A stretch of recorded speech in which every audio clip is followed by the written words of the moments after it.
आराम से। ये बताया जा रहा है आपकी स्टूडियो में बैठ के कि आपने भाजपा के कहने पर डिबेट। रिलैक्स ना, वो छोड़िए आप, आगे निकले टॉपिक पे, टॉपिक। अरे आरोप लगने दीजिए, टॉपिक। अंग्रेज जी इनको जो है भाजपा के लोग पकड़ के ले आए। भाई उन्होंने मेरे को भी तो बोला, रिलैक्स कीजिए। भाजपा के लोग पकड़ के लाए इनको। टॉपिक आरोप आपके हैं, वो कह रहे हैं एक दो इश्यूज को लेके पूरे स्टेट में क्यों कर रहे हो, और ये कांग्रेस कह रहे हैं दलित, दूसरा वो कह रहे हैं झूठ। उनका देखिए ना, नहीं उनका झूठ देखिए, उनका झूठ देखिए। आपके सामने स्टूडियो में बैठ के झूठ बोल रहे हैं कि ये सिर्फ मुसलमानों को दिया गया है। अरे भाई हर किसी को बोर्ड लगाना, वो एक गलत बात है, सबको बोलना है। हिंदू मुसलमान होते हैं, बताइए कैसे हो सकते हैं? चैन को नाम कह रहे हैं ना, पारसी वहां पर जो आप फल का बताइए, फल में रेडी पर जो है, फल की नाम बताने में क्या दिक्कत है? फल क्या कभी नहीं हो सकता। अच्छा आप क्यों ऐसी राजनीति कर रहे हैं? सिस्टम से डिबेट हो रही है भाई, प्लीज गड़बड़ मत करो। हैरिस साहब ने भी बोला, सरवर साहब बोले नहीं, आराम से बोलेंगे आप अपने टाइम पे बोलो, कोई नहीं बोला ना आपके बीच में। प्रेम शुक्ला जी बोल रहे हैं, उनके बीच में मत बोलो। तो उनके बोलने के बाद हम झूठे हैं, तो यार आपके बोलने के बाद गालिब यही भूल करता रहा, धूल चेहरे पे थी। अनंत विजय जी, अच्छा आपने बोला स्टूडियो आओ। अनंत विजय जी स्टूडियो आओ। अनंत विजय जी रिलैक्स। अनंत विजय जी, प्रेम शुक्ला जी, सरवर साहब बोले नहीं है। Anant Vijay ji and Sarwar sahab, can I have Sarwar sahab on air please? Thank you. Anant Vijay ji के साथ। अनंत विजय जी, आपने दोनों तरफ के पॉइंट्स, मैं सिर्फ इतना बोल रहा हूं, विपक्ष का यह आरोप है, समाजवादी पार्टी ने कहा हिंदू मुसलमान कर रहे हैं, रंगरेज साहब ने कहा जानबूझ के मुस्लिम्स को आइडेंटिफाई किया जा रहा है, सरकार कह रही है कि नाम लिखो, अनंत विजय हो या सरवर हो, नाम लिखना पड़ेगा, ऐश्वर्या कपूर हो, नाम लिखना पड़ेगा। प्रेम जी के नाम का तो ऑलरेडी बहुत बड़ा होटल ढाबा चल रहा है। अनंत विजय जी स्वीकार नहीं किया प्रेम शुक्ला जी ने कि ये ढाबा उनका है? नहीं स्वीकारा नहीं अभी तक। हाँ है ना, नहीं हंसी मजाक एक तरफ, लेकिन जो बात मैं ले लूंगा। मैं जो बातें यहाँ सुन रहा हूँ, ये एकदम लोग जो बातें कर रहे हैं, सारे लोग, चाहे समाजवादी पार्टी के हों चाहे अन्य लोग होंगे, पढ़े लिखे विद्वान लोग हैं, मुझे लगता है कि इसको हिंदू मुसलमान के चश्मे से नहीं देखा जाना चाहिए।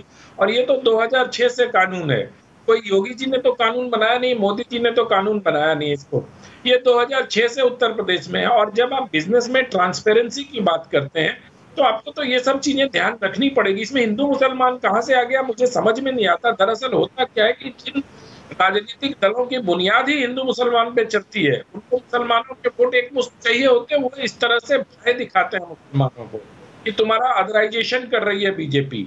अरे बीजेपी कहाँ कर रही है भैया, ये तो कानून है 2006 का। उस समय नेताजी मुख्यमंत्री थे उत्तर प्रदेश के, और वहाँ प्रधानमंत्री थे मनमोहन सिंह जी, और इस देश में तो वो दौर भी देखा। अच्छा, उसके पहले मैं फिल्मों पे जाऊं, उसके पहले मैं बता दूं कि ये संविधान का अनुच्छेद 21 जो है, पर्सनल लिबर्टी की बात भी है। मेरा ये अधिकार है कि मैं जानूं कि कहाँ खाना खा रहा हूँ, मेरा ये अधिकार है कि मैं जानूं कि किसके बिजनेस एस्टेब्लिशमेंट में घुस रहा हूँ, मेरा ये अधिकार है कि मैं जानूं कि इस खाने को किसने बनाया है। ये ठीक उसी तरह है जैसे बहुत सारे लोगों को ये जानने का अधिकार है कि ये हलाला सर्टिफाइड है या झटका है।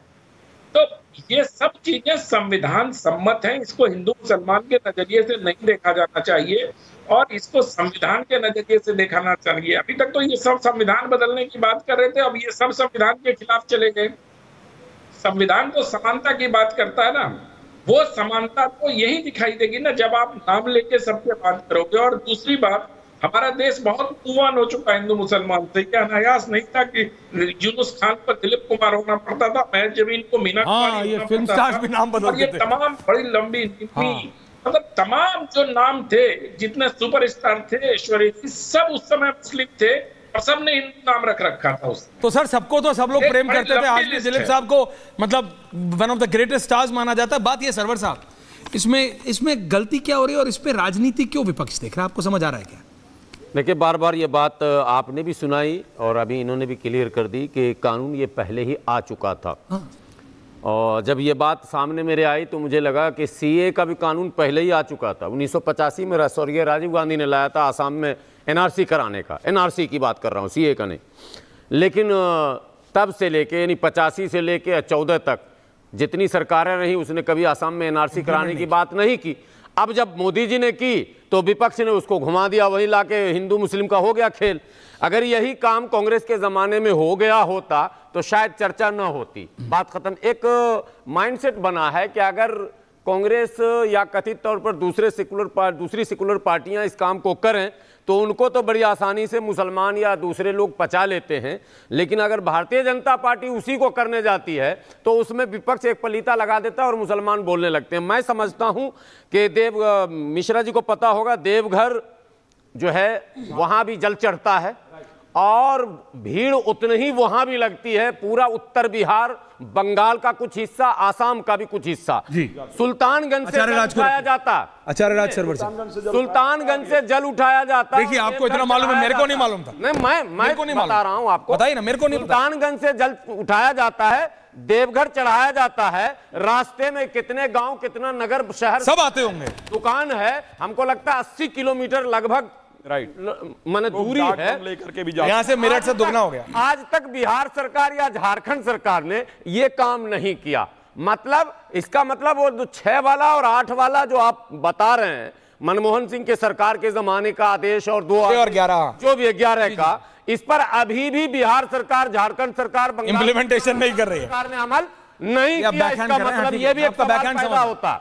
दूसरा ये सवाल पैदा होता है कि केवल ये जो रूट है मुजफ्फरनगर वाला, यही कांवरियां के लिए नहीं है। हाँ, बाकी भी हैं। वाराणसी की तरफ भी तो लोग जा रहे हैं, बिल्कुल जाते हैं। कई रूट हैं और बहुत रूट है। तो क्या आप कानून को सारे रूटों पर नाफिज करेंगे या मुस्लिम बहुल होने के कारण ओके, दैट्स योर पॉइंट, नगर को निशाना बना? प्रेम शुक्ला जी को लाइए प्लीज, प्रेम जी को लाइए प्लीज, चला जाता प्रेम जी को। लेकिन मैं आपसे एक इन प्रिंसिपल आ रहा हूं, आपके पास आ रहा हूं क्योंकि आप कुछ बोलना चाह रहे हैं। नहीं, आराम से, मैं पहले इनसे पूछ रहा हूं, प्रेम जी के पास जाने के बाद आपके पास आऊंगा।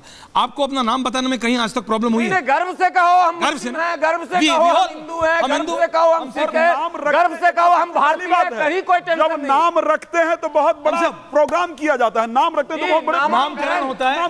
हर एक धर्म में अलग अलग होता होगा, मेरे को नहीं पता। लेकिन आप मेरे को, मैं आपसे एक इन प्रिंसिपल पूछ रहा हूँ। नहीं मैम, 50 तो मिनिमम जाएगी, लेकिन मैं पूछ रहा हूँ, आपको अपना नाम बताने में कोई प्रॉब्लम कभी हुई आज तक? नहीं, नाम तो हम चाहते हैं कि लोग खूब बताएं, जैसे अभी आप बताएं, हमारे बीच जुड़ रहे हैं हाफिज गुलाम सरवर में। बताइए, बताओ, खूब बताओ, नाम हंगामा कर दो पूरे देश में। जय हो, जय हो। हैरिस साहब, एक एक करके हैरिस साहब आप बोलिए और फिर प्रेम शुक्ला जी। मानव स्वभाव सबका एक है, हम चाहते हैं तो आप भी चाहते हैं, तो सिर्फ मुजफ्फरनगर क्यों ये मसला? नहीं, सिर्फ मुजफ्फरनगर नहीं है, तो होल एरिया इज देयर। हां, हैरिस साहब आप एक सवाल कर रहे हैं प्रेम शुक्ला जी से। प्रेम जी जवाब मांग रहे हैं आपसे। जी, प्रेम शुक्ला खान साहब आ रहा हूं जी, अजीज खान साहब। प्रेम शुक्ला जी के पास जा रहे हैं, इस वजह से डायरेक्ट मैं उनसे एक सवाल कर रहा हूं। पूछिए। बिहार में सवाल ये है, प्रेम जी सवाल तो ले लीजिए, सवाल ले लें पहले। सवाल आ रहा है आपसे। सवाल ये है कि इन प्रिंसिपल में ये सवाल कर प्लीज पूछिए कि जैसे कि उन्होंने मुझे झूठा कहा था अल कबीर और अल अरबिया पर,